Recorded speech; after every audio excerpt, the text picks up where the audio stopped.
melhor fase do ser humano é na idade, na terceira idade. Por quê? Porque a gente é respeitado, né? E os jovens reconhecem a idade da pessoa e respeitam, né? Nós não somos bem tratados, não. As pessoas adolescentes, se eles estão no ônibus, a gente chega, eles não dão nem a cadeira para a gente sentar. Eles fingem que estão dormindo para não dar cadeira para a gente sentar. Não é todo mundo que respeita os idosos. A maioria deles não respeita, passa por cima assim que nem passa por vida do cachorro.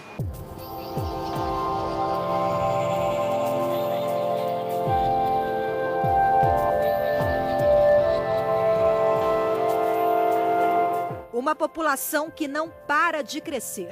Um levantamento do Instituto Brasileiro de Geografia e Estatística, o IBGE, mostrou que a quantidade de brasileiros com 60 anos ou mais aumentou 55% entre 2001 e 2011.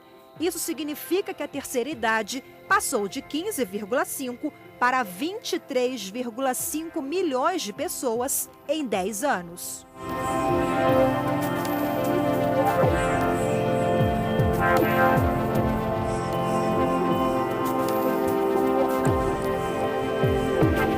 É melhor idade, porque menos responsabilidade para a vida da gente. Mas é muito difícil pela saúde. Eu acho que é o melhor que tem. Eu acho, né? Tem tempo para tudo, né? Tem tempo para fazer tudo. Ainda sobra tempo. Com os últimos dados divulgados em 2012, a terceira idade, ou a melhor idade para alguns, passou a representar cerca de 12% da população total do Brasil, que é de aproximadamente 195 milhões de pessoas. Em 2001, o grupo de pessoas com 60 anos alcançava apenas 9% da população do país. E com o crescimento no número de idosos, cresce também, mesmo que de forma tímida, o número de políticas públicas em benefício da terceira idade. A Lei Orgânica de Assistência Social, a LOAS, e o Estatuto do Idoso são alguns exemplos de iniciativas em prol dos idosos. Quem não recebe aposentadoria nem ajuda da família e precisa se sustentar, pode receber um salário mínimo por mês da Previdência Social. A aposentadoria de hoje não está valendo mais nada. Porque mal para quem vive de aluguel, mal para pagar aluguel, água, luz e algumas continhas. Dá pouco. Para quem tem a casa e mora do lado dos filhos, dá certo. Mas se for para ele sozinho, fica difícil. Muito difícil esse salário. Devido à idade, há muita doença nas pessoas idosas e muito remédio. Os remédios são muito caros. O benefício para idosos e deficientes carentes está previsto na Constituição e na Lei Orgânica de Assistência Social, a LOAS. Ele é concedido aos idosos, assim como para os portadores de deficiência incapacitados para o trabalho.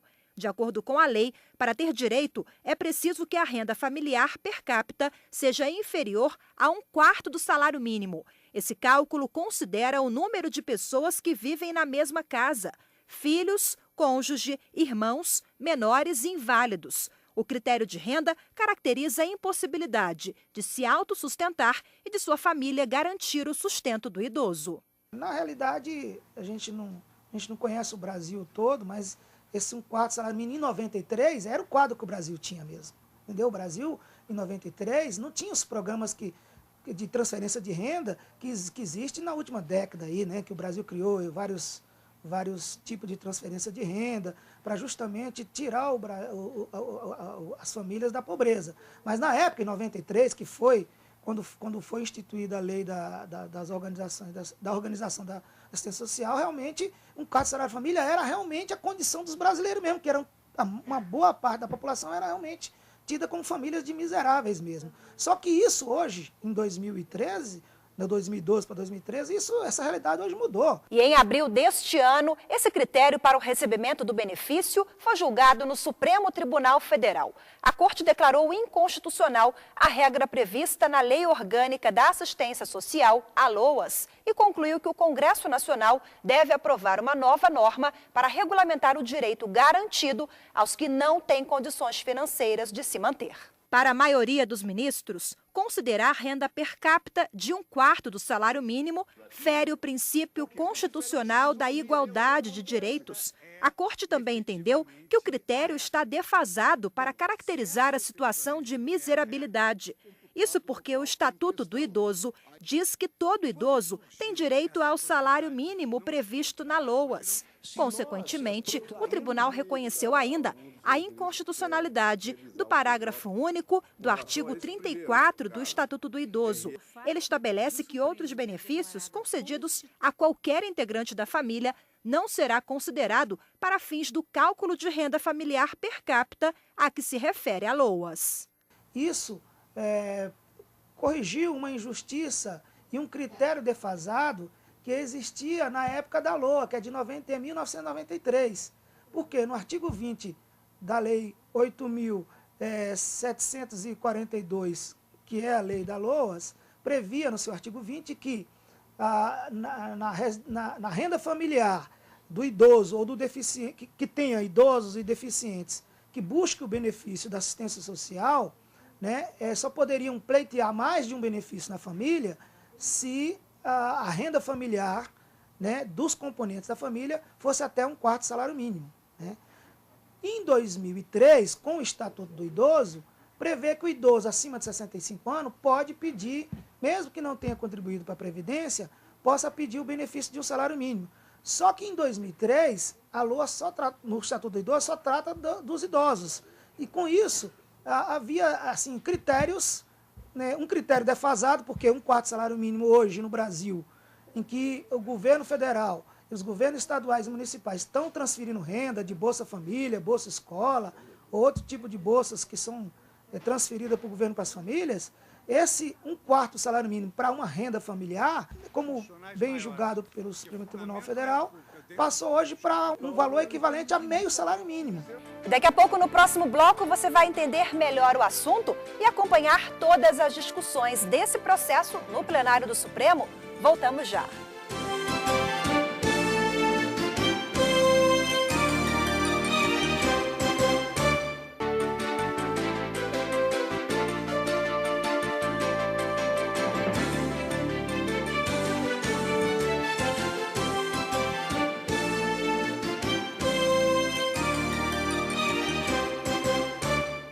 O programa dessa semana é sobre a inconstitucionalidade do parágrafo 3º do artigo 20 da Lei Orgânica da Assistência Social. Essa lei prevê como critério para a concessão de benefício a idosos ou deficientes a renda familiar mensal por pessoa inferior a 1/4 do salário mínimo, por considerar que esse critério está defasado para caracterizar a situação de miséria. O Supremo também declarou a inconstitucionalidade do parágrafo único do artigo 34 do Estatuto do Idoso.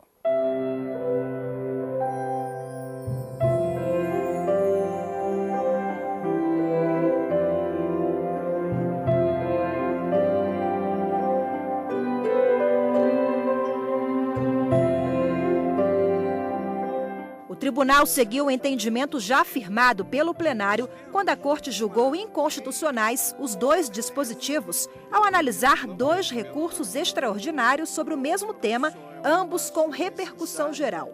Apesar de reconhecer a inconstitucionalidade do critério de cálculo do benefício, o plenário não declarou a nulidade das regras. Caberá agora ao Congresso Nacional ditar as novas orientações sobre o tema.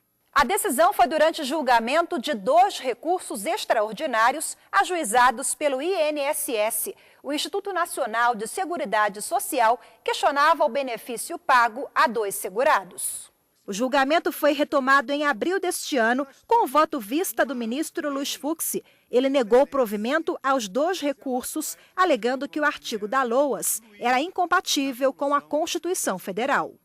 A solução dessa questão, ela se baseia no artigo 203, inciso 5º da Constituição Federal, que exatamente estabeleceu que a assistência social será prestada a quem dela necessitar, independente de contribuição à Seguridade Social, e tem por objetivo, sim, a garantia de um salário mínimo de benefício mensal à pessoa portadora deficiente, ao idoso, que comprovem não possuir meios de prover a própria manutenção ou de tê-la provida por sua família, conforme dispuser a lei.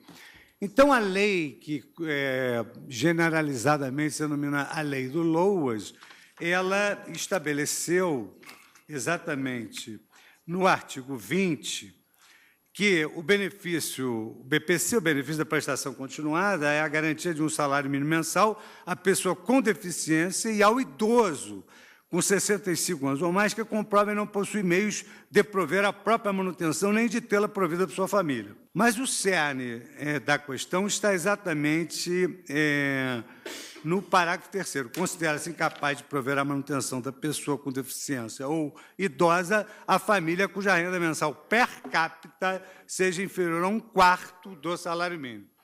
Então, a questão que se põe, e que eu estou fazendo assim uma síntese, é que, na prática judiciária, o que se verifica é que nem sempre este critério infraconstitucional, em confronto com os princípios constitucionais maiores, que fundamentam a República, dentre os quais os que tutelam a dignidade da pessoa humana, acabam, digamos assim, configurando um quadro real de miserabilidade. Ou seja, algo comum. A lei não transforma a realidade. A lei não transforma uma pessoa de miserável em não miserável e vice-versa. A ministra Rosa Weber também negou provimento aos 2 recursos do INSS e manteve o pagamento mensal aos segurados. São processos subjetivos, onde nada mais fez, a meu juízo, o julgador do que interpretar a lei.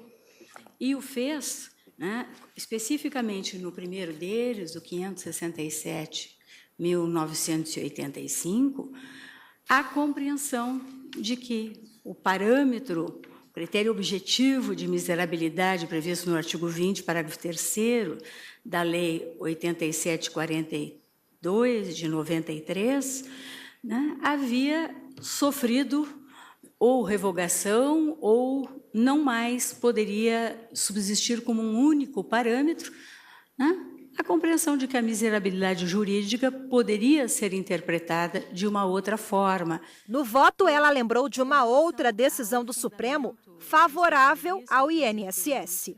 O fato de o Supremo ter declarado a constitucionalidade daquela norma não significa que sejam inconstitucionais decisões que observem outros parâmetros para a definição da miserabilidade jurídica. Se a norma foi declarada constitucional por decisão do Supremo Tribunal Federal, tomada em controle concentrado de constitucionalidade, insuscetível de rescisão, qualquer juízo em sentido contrário para afirmar a sua ilegitimidade dependeria da configuração de algum pressuposto de inconstitucionalidade superveniente, ou seja, ou a mudança da realidade social, em que atuam a norma constitucional e a norma infraconstitucional, ou a mudança do parâmetro normativo constitucional, que pudesse acarretar a não recepção e, portanto, a revogação do artigo 20, parágrafo 3º da Lei 8.742, de 93. Nada disso, todavia, ocorreu no caso. Não há sustento algum, portanto, para um juízo de inconstitucionalidade superveniente, no meu entender. O ministro Ricardo Lewandowski acompanhou a divergência e também deu provimento ao recurso do INSS. Ele entendeu que uma possível flexibilização no pagamento do benefício de alguns segurados poderia trazer prejuízos para os cofres públicos. Há um fenômeno demográfico interessante. Está havendo uma mudança no perfil demográfico, no sentido de que há um aumento de pessoas idosas, sobretudo nos países avançados, mais desenvolvidos economicamente e em desenvolvimento. Isso está acontecendo no Brasil também. Se nós aumentarmos ou deixarmos ao magistrado local criar ao seu talante um benefício previdenciário sem observar o que dispõe o artigo 195, parágrafo 5º da Constituição, sem indicar recursos, o Brasil irá à falência, irá à bancarrota, rapidamente. O ministro Gilmar Mendes propôs a fixação de prazo para que o Congresso Nacional elaborasse uma nova regulamentação sobre a matéria. Ele queria que a validade da regra fosse até 31 de dezembro de 2015, mas essa proposta não foi adiante. Sugiro que se dê esse prazo para que o legislador faça uma reavaliação completa do sistema. O tribunal não está agora genericamente fixando novos critérios. Por quê? Porque, de fato, precisa de fazer um reajuste. Até, se for o caso, para rever esse modelo do parágrafo único do artigo 34 do Estatuto do Idoso. Porque, do contrário, ele está criando um privilégio. Eu diria apenas que a lei perfeita, na visão leiga, está no âmbito da utopia. Pelo texto claríssimo da Carta da República, nós não podemos fixar prazo para atuação na inconstitucionalidade por omissão, considerado outro poder. Podemos, sim, quando se trata de omissão de autoridade administrativa, mas vamos fixar prazo para o Congresso legislar, desgastando o Supremo, como vem ocorrendo nos últimos tempos. Se nós protrairmos no tempo a validade dessa lei, nós estamos dizendo, ou estaremos sinalizando, que nós podemos admitir que a dignidade da pessoa humana no que tange aos idosos pode ficar em suspenso 2 anos. Isso me parece absolutamente inaceitável, data vênia. Esse é um aspecto. Tem outros aspectos a ventilar oportunamente. Se nós estamos dizendo que a lei vai continuar em vigor e que o legislador terá que suprir omissões, eu não vejo razão nenhuma para estabelecer prazo de modulação. São tantas as situações, as violações aqui ao princípio da isonomia, ao princípio da dignidade humana, foram reconhecidas pelo Supremo Tribunal Federal. E exatamente para que não permaneçam essas violações, é que o juiz pode, no caso concreto, e durante esse período de vácuo legislativo, avaliar o que ele deve ser feito no caso concreto. Mutatis mutandis, foi isso que se estabeleceu. Em segundo lugar, o direito não pode viver distante da realidade. A realidade hoje é exatamente essa. É uma realidade que reclama que haja efetivamente essa modulação. Por maioria, o tribunal decidiu que parte da lei não está de acordo com a Constituição Federal, mas os ministros não definiram prazo para que o Congresso Nacional se manifestasse sobre as novas regras para a concessão do benefício. O voto do ministro Gilmar Mendes, relator da reclamação, prevaleceu no julgamento. Ele declarou a inconstitucionalidade de parte da lei porque entendeu que a norma trazia problemas de isonomia na distribuição dos benefícios. Imagine-se a situação hipotética, eu dizia, o ministro Fux releu isso ontem, de 2 casais, ambos pobres, sendo o primeiro composto por 2 idosos e o segundo por um portador de deficiência e um idoso. Conforme a dicção literal do referido artigo 34, quanto ao primeiro casal, ambos os idosos têm direito ao benefício assistencial de prestação continuada. Entretanto, no segundo caso, o idoso casado com deficiente não pode ser beneficiário do direito se o seu parceiro portador de deficiência já recebe o benefício. Isso claramente revela a falta de coerência do sistema, tendo em vista que a própria Constituição elegeu os portadores de deficiência e os idosos em igualdade de condições como beneficiários desse direito. O ministro considerou que há omissão legislativa parcial em relação ao parágrafo 3º do artigo 20 da LOAS. Ele observou ainda que ao longo de vários anos, desde a sua promulgação, a norma enfrentou mudanças, entre outros setores, na economia e na política do país.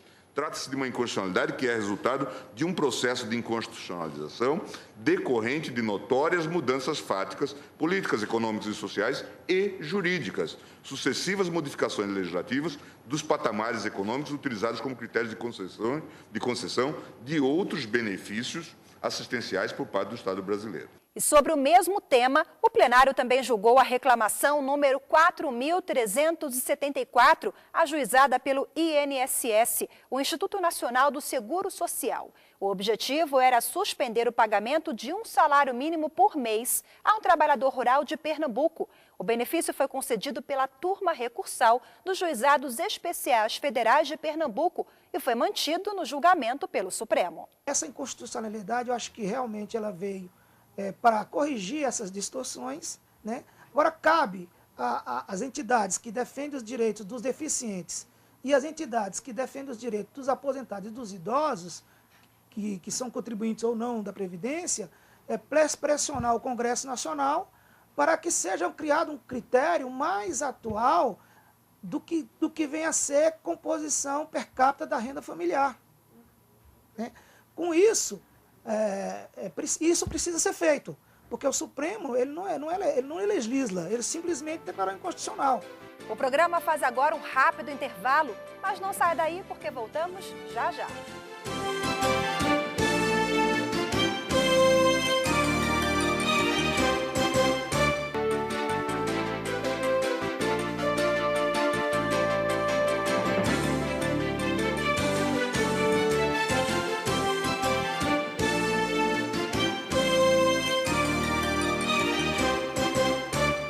A inconstitucionalidade do critério para a concessão de benefício assistencial a idosos e deficientes. É esse o tema do programa Grandes Julgamentos do STF dessa semana. O tribunal entendeu que considerar a renda de 1/4 do salário mínimo por pessoa fere o princípio constitucional da igualdade de direitos. Isso porque o Estatuto do Idoso diz que todo idoso tem direito ao salário mínimo previsto na LOAS, mas deixa claro que esse benefício social não é considerado para o cálculo formal da renda. Foi considerado inconstitucional o parágrafo 3º do artigo 20 da Lei Orgânica da Assistência Social, a LOAS. Ela determina como critério para a concessão de benefício a idosos ou deficientes a renda familiar mensal per capita inferior a 1/4 do salário mínimo. Os ministros também consideraram inconstitucional o parágrafo único do artigo 34 da Lei 10.471 de 2003, conhecida como Estatuto do Idoso. O julgamento do Supremo Tribunal Federal, ele tratou exclusivamente de duas classes de indivíduos no Brasil, que são os idosos acima de 65 anos, que contribuíram ou não para a Previdência, e os deficientes que provarem a sua deficiência. Agora, evidentemente, que se na família que exista um idoso acima de 65 anos e que exista também um deficiente, a renda familiar da família que compõe aquele núcleo onde haja esse tipo de classe de pessoas vai ser composta também com alguém que receba aposentadoria pago pela Previdência por tempo de contribuição, por exemplo. Quando se fala conceito de renda familiar per capita, vai se levar em consideração quem está trabalhando, quem está recebendo o benefício da Previdência e quem vai pleitear o benefício, seja ele por ser um idoso acima de 65 anos, seja ele por ser um deficiente que vai buscar esse benefício da Previdência. E na visão de especialistas, como consequência da decisão do Supremo, até que o Congresso Nacional aprove uma nova lei, ficará nas mãos do Poder Judiciário decidir se uma família de idosos ou deficientes preenche os requisitos para receber o benefício. Fica a critério de cada juiz, em cada caso, julgar, né? Mas o Supremo deu uma referência que se dividir a renda familiar e der até meio salário mínimo, ainda a pessoa faria jus a buscar um benefício, seja pelo LOAS, seja pela própria Previdência Social. A decisão não afasta a possibilidade de juízes terem interpretações divergentes sobre o mesmo assunto. Vai caber aos magistrados que enfrentarem essas questões definir os critérios de renda per capita para deferir ou não mais de um benefício para a família ou para a pessoa que pleiteie um desses benefícios direcionados ao idoso acima de 65 anos e ao deficiente. A situação preocupa muito o governo. Se a Justiça desconsiderar os atuais parâmetros de renda para a concessão do benefício, o impacto nos cofres públicos pode chegar até 40 bilhões de reais. Atualmente, cerca de 2 milhões de brasileiros recebem a renda mensal vitalícia com base na Lei Orgânica da Assistência Social. A minha proposta é exatamente de sermos leais ao processo constitucional, de dizermos o que está em vigor e o que não está em vigor. Quanto ao ponto idoso, óbvio que isto é uma pane legislativa. Por quê? Porque fere o princípio de isonomia, é o que acontece. Por quê? Porque se deu o benefício ao idoso que recebe LOA, permitindo que o outro também receba. E excluiu outras possibilidades. Esse é o problema. Agora, se o legislador, diante da força financeira dos cofres públicos, vai manter esse modelo para o futuro ou não, essa é uma questão que terá que ser decidida tal como nós estamos propondo. Eu entendo que essa decisão ela foi positiva, ela foi uma decisão afirmativa, do ponto de vista das classes que foram, digamos assim, beneficiadas de certa forma, ou serão beneficiadas porque agora vão poder, junto ao Congresso, discutir melhor um critério mais justo para definir se renda per capita familiar no Brasil. O que não poderia, ao meu ver, era manter, em 2012, 2013, um critério em que 1/4 do salário mínimo que existia para a condição de vida em 1993 pudesse permanecer até agora no Brasil, que hoje a gente nota que nós brasileiros, a miséria realmente tem caminhos para se erradicar no Brasil. Aqui eu sou bem respeitado, tenho ônibus de graça, né? Graças a Deus. Tenho minhas carteirinhas do idoso, todas duas, né? Eu acho que falta muita coisa ainda para ser respeitado do normal, o que precisa. E a terceira idade é a melhor idade ou não? Para quem viveu até hoje é bom, né? Se alguém que for novinho fazer por dono viver até eu chegar na minha idade é bom. É bom, porque já passou por muitas coisas. Já tem uma história a contar, né? É bom, já tenho 80 anos. Estou satisfeito com a vida. E o programa dessa semana fica por aqui. Lembrando que temos um encontro marcado na semana que vem com mais uma grande decisão do plenário do Supremo. Se você quer entrar em contato com a gente para sugerir um tema ou falar com a nossa produção, é só mandar um e-mail para grandejulgamentos@stf.jus.br. Até a próxima semana. Obrigada pela sua companhia.